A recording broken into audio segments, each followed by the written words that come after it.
এই চ্যাপ্টারটা জানার জন্য আর একটা জিনিস প্রয়োজন, সেটা হচ্ছে এই যে আমার হচ্ছে লম্ব,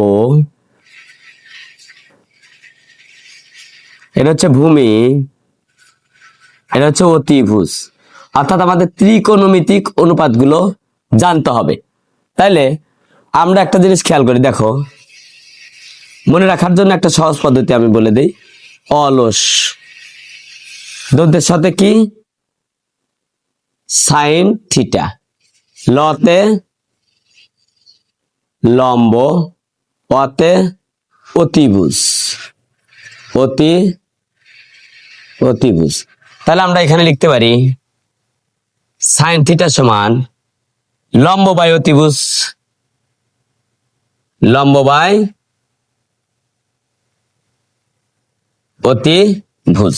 সাইনের বিপরীত কি? কোসেক। তাইলে কোসেক থিটা এটা সমান হচ্ছে, তার মানে আমার এর উল্টো হবে।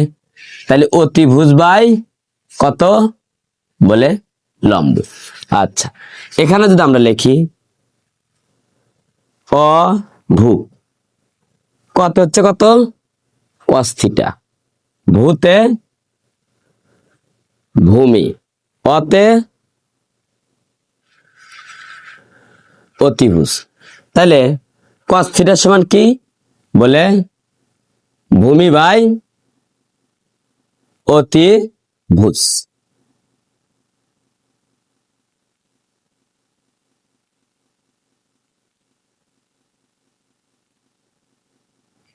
কজের বিপরীত কি? সেক। সেক থিটার সমান আমাদের লিখতে হবে, তাহলে আমরা লিখবো অতিভুজ বাই ভূমি।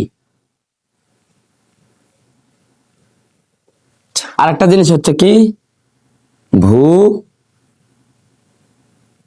লট, তত হচ্ছে কি ট্যান থিটা, লত হচ্ছে কি লম্ব, ভূত হচ্ছে কি ভূমি। তাহলে ট্যান থিটা সমান লম্ব বাই ভূমি। ট্যানের বিপরীত কত? কট। তাহলে কট থিটা সমান আমরা লিখতে পারি ভূমি বাই লম্ব। ক্লিয়ার? এই জিনিসগুলো মনে রাখলে আমরা এই চ্যাপ্টার এবং 9.1, 9.2 এবং দশম অধ্যায়ের ম্যাক্সিমাম অঙ্ক আমরা এগুলো দিয়ে করতে পারবো।